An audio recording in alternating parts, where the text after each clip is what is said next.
பரிசுத்த நாமத்திற்கு மகிமை உண்டாவதாக.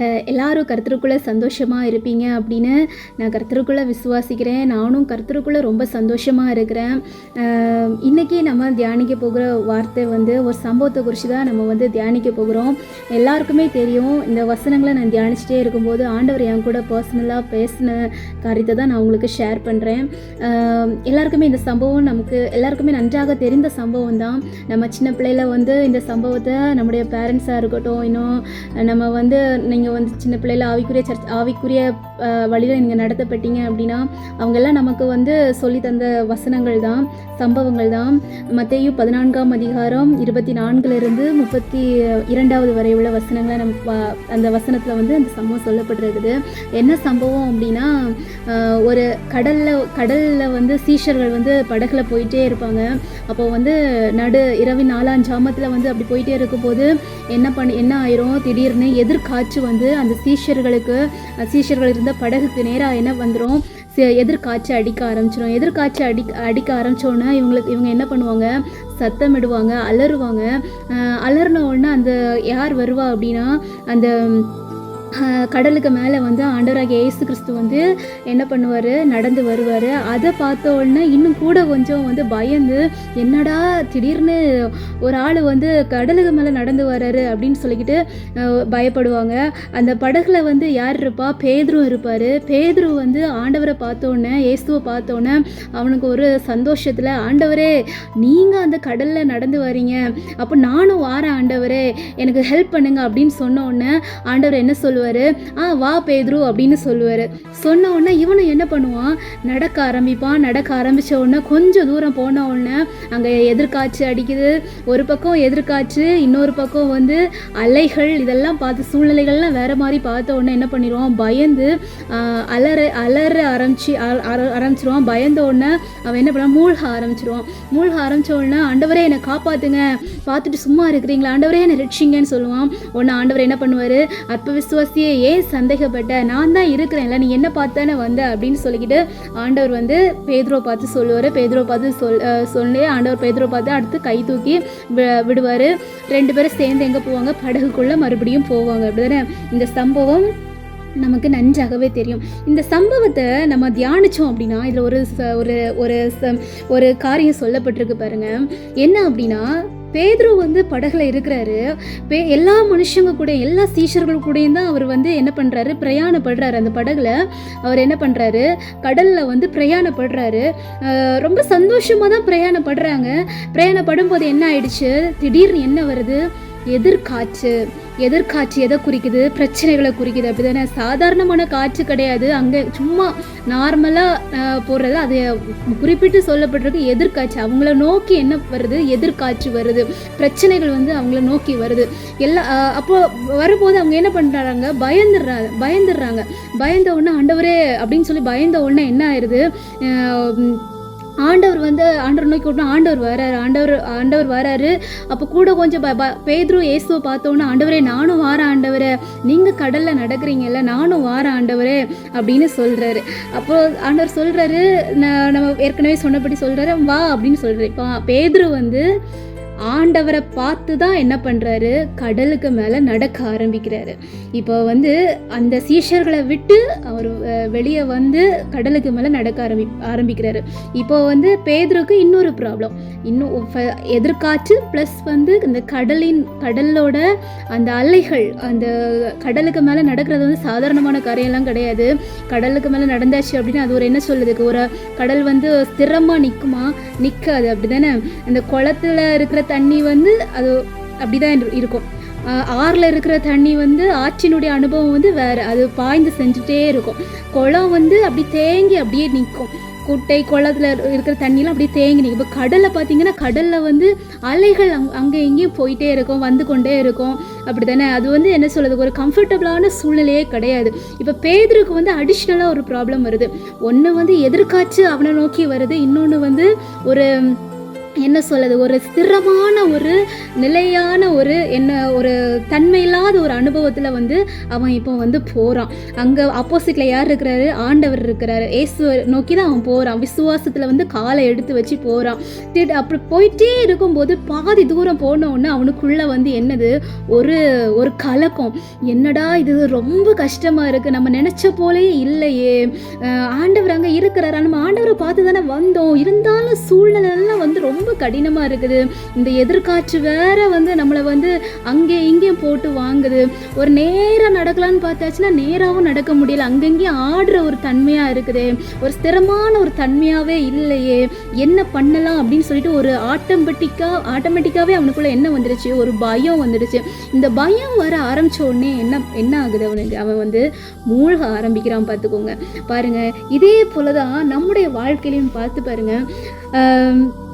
அந்த பேதுருக்கு வாழ்க்கையில் நடந்தது போல் நம்முடைய வாழ்க்கையிலும் அநேக நேரங்களில் அந்த நம்ம வந்து ஒரு ஸ்டெப்பு விசுவாசத்தில் தான் ஆண்டவரை நோக்கி தான் நம்ம வந்து என்ன பண்ணியிருப்போம், ஒரு ஸ்டெப்பை வந்து எடுத்து வச்சுருப்போம். திடீர்னு விசுவாசத்தில் வந்து எடுத்து வச்சுருப்போம்.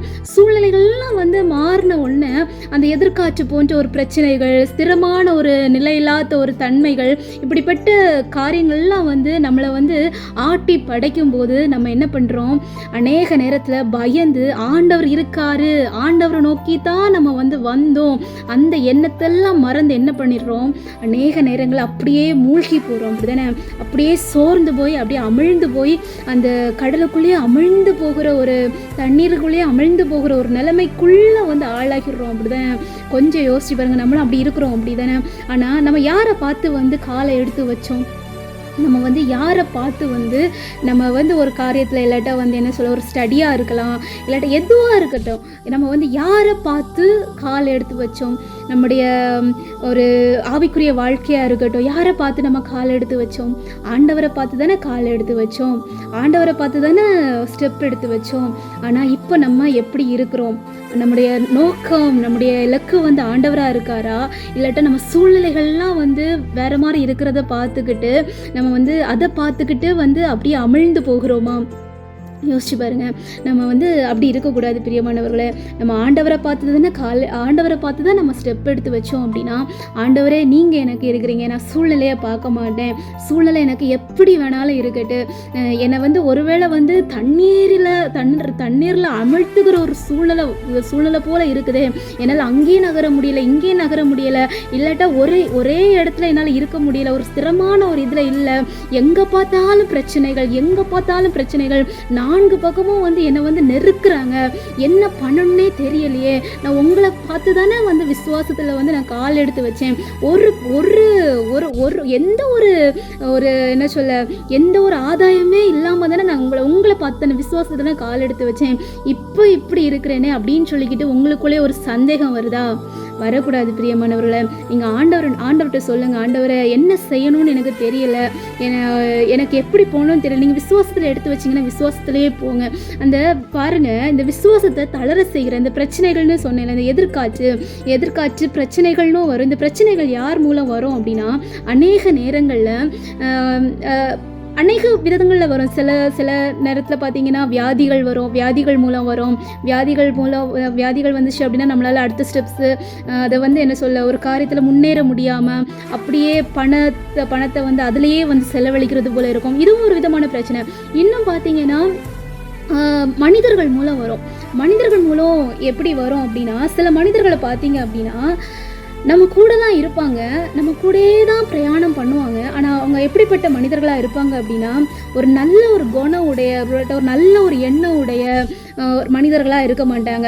எப்படிப்பட்ட மனிதர்களாக இருப்பாங்க, நம்ம வந்து ஒரு விசுவாசத்தில் ஒரு ஸ்டெப்ஸ் எடுத்து ஆண்டவரை பார்த்து ஒரு காரியத்தில் வந்து நம்ம கால் எடுத்து வச்சுருக்குறோம் அப்படின்னா, அவங்களுக்கு வந்து என்ன சொல்ல, இப்படி இவன் எப்படி இருந்தால் இப்போ இதை ஸ்டார்ட் பண்ணியிருக்கிறான், இவனால் முடியுமா, எப்படி முடியும் இவெல்லாம் எப்படி செய்ய போகிறான் அப்படின்னு சொல்லிக்கிட்டு நமக்கு தெரியாமலே வந்து மற்றவங்க கிட்ட வந்து நம்மளை பற்றி குறை சொல்லுவாங்க, என்ன குறை குறை இல்லாட்ட நம்மளை டிஸ்கரேஜ் பண்ணுறது போல் வார்த்தைகளை வந்து நமக்கு நேராக சொல்லாமல் அவங்களுக்கு மற்றவங்க கிட்டே சொல்லுவாங்க, மற்றவங்க நம்மக்கிட்ட சொல்லுவாங்க, இப்படி இந்த பிரதர் சொன்னாங்க, இப்படி இந்த சிஸ்டர் சொன்னாங்க, உங்களை பற்றி இப்படி சொன்னாங்க அப்படின்னு. அந்த வார்த்தைகள் நம்ம கேட்கும்போது நம்மளை வந்து மனமடிவாக்கும். இப்படிப்பட்ட ஒரு மனிதர்கள் இருப்பாங்க. இன்னும் ஒரு சிலரை பார்த்தீங்க அப்படின்னா அவங்க வந்து மற்றவ யார்கிட்டையுமே சொல்ல மாட்டாங்க, நமக்கு நேராகவே வந்து அப்படியே பக்கத்தில் அப்படியே உட்காந்து என்ன பண்ணுவாங்க, நல்லா இருப்பாங்க, நம்ம கூட நல்ல ஒரு ஐக்கியமாக இருப்பாங்க, சிரிச்சிட்டு நல்லா என்ன சொல்ல, நல்ல ப்ரேயரில் இன்னும் நல்லாவே இருப்பாங்க. ஆனால் அந்த மனிதர்கள் என்ன பண்ணுவாங்க அப்படின்னா, அந்த மனிதர்கள் மூலமும் சத்ரு வந்து என்ன பண்ணுவான் அப்படின்னா, இப்படி நெகட்டிவான தாட்டு, நெகட்டிவான வார்த்தைகளை வந்து நமக்குள்ளே வந்து விதைக்க ஆரம்பிப்பாங்க.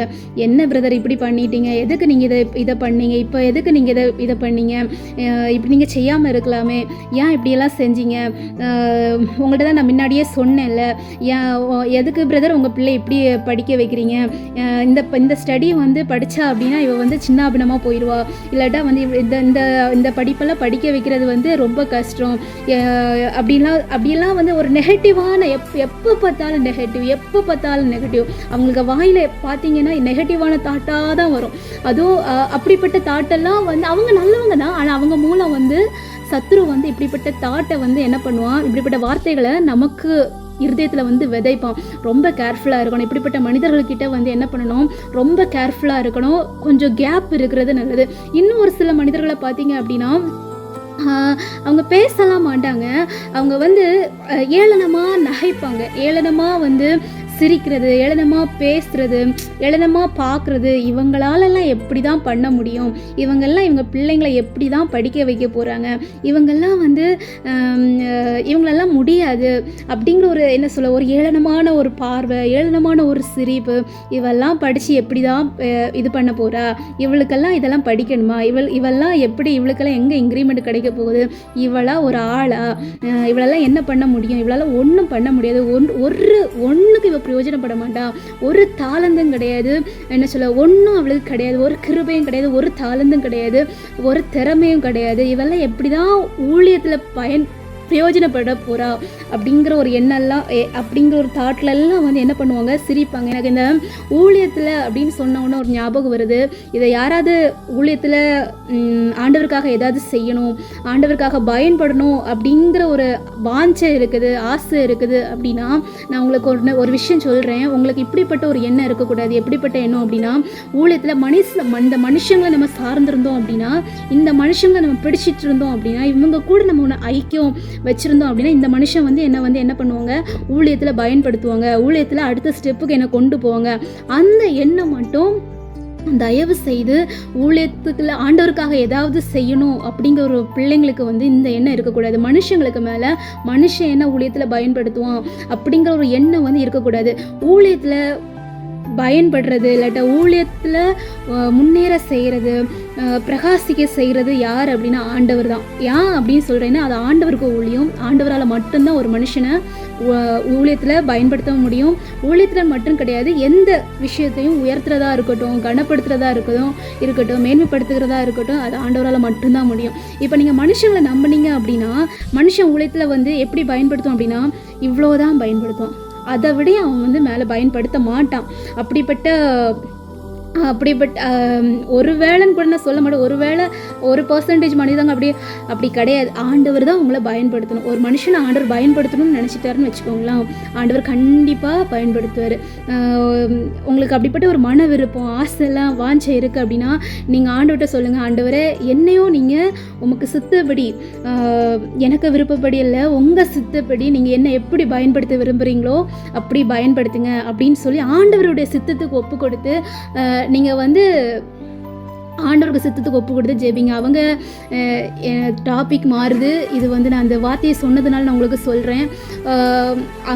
அவங்க இப்படியெல்லாம் பயன்படுறாங்க, இவங்க இப்படியெல்லாம் பயன்படுறாங்களே, அப்படி அந்த பாஸ்டர் இவங்களை இப்படி யூஸ் பண்ணுறாங்க, இந்த பாஸ்டர் இவங்கள யூஸ் பண்ணுறாங்க, இந்த பிரதர் இவங்கள மட்டும்தான் யூஸ் பண்ணுறாங்க.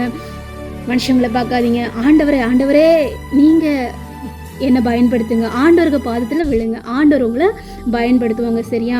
இப்போ நம்ம டாபிக் வந்துடலாம். இந்த விசுவாச பாதையை தளர செய்கிற இப்படிப்பட்ட மனிதர்கள்லாம் இருப்பாங்க.